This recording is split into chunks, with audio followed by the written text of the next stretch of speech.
Και αρχίζω και στεναχωριέμαι και αγχώνομαι. Σε παρακαλώ, σβήστε το βιντεάκι. Για ποιο λόγο? Αλέξη, ακούς τι λέμε συνομιλία. Έχω πάρει τηλέφωνο τους κόσμους, κοπελούς μου σου λένε. Καλά. Αλέξη, σε παρακαλώ.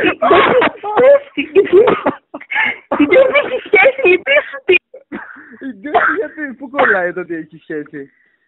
Λέμε τηλέφωνο μου, πες τηλέφωνο στους κοπελούς μας. Σε παρακαλώ, σβήστε το βιντεάκι. Δεν έχει λίγο χιούμορ, ο δικός της? Όχι, δεν έχει. Και το YouTube. Σε παρακαλώ, Αλέξη, το κάνει. Σε παρακαλώ, είσαι το που είναι χιλιά μου. Δεν ξέρω, για πες ακόμα λίγα. Έλα, εσύ, Αλέξη, σε παρακαλώ. Ποιους πήρατε, θέλω να μου πεις.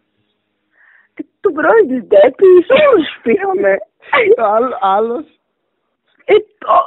Τώρα δεν θυμάμαι. Πάρα από τον πρώην μου, πάρα πολλούς. Με ποιο σκοπό όμως τους πήρατε αυτούς? Για να γελάσουμε. Τι? Για να γελάσουμε. Σβήστε το comment, σε παρακαλώ. Με τίποτα ρε, όχι, θα μείνουν τουλάχιστον 5-6 ώρες αυτά εδώ, εκεί και μετά θα σβηστούν. Σε παρακαλώ, πονάει η κοιλιά μου, σε παρακαλώ.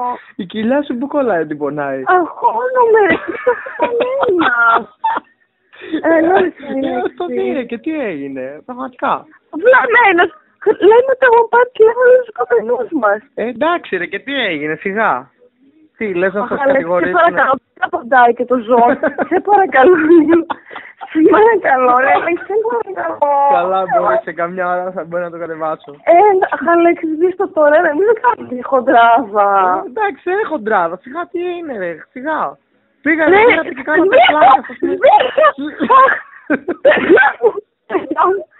Δεν για φωτέλα. Εντάξει. Σε παρακαλώ, πριν υποφημίσεις. Αλέξη, χάνομαι. Αλέξη, δεν είμαι καλά. Μην αγχώνεσαι. Μην τρελαίνεσαι. Να σου πω, μπες λίγο Facebook να σου στείλω κάτι που θέλω. Σε παρακαλώ. Έλα, μπες μία λίγο Facebook κάτι θέλω να σου στείλω. Όμως! Θα σου στείλω πρώτα κάτι να το δεις. Θα το σβήσω την τέψη, σε παρακαλώ πολύ. Μπορεί να το σβήσω. Αχ, Αλέξη, σοβαρά τώρα, σβήσω. Σοβαρά, εντάξει, θα το σβήσω. Τώρα, σε παρακαλώ, θα μπορώ να δω. Σε μισή ώρα. Μπες πρώτα να δεις.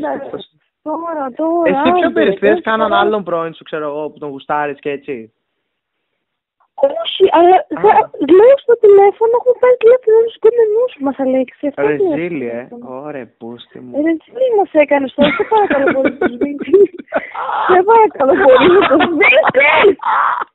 Ναι ρε, οκ, σου λέω μην αγχώνεσαι. Σβήστε τώρα, το βιντεάκι του YouTube, τελώς. Έλα, σβήνω, γεια. Το σβήνει. Έλα, γεια. Να σου πω.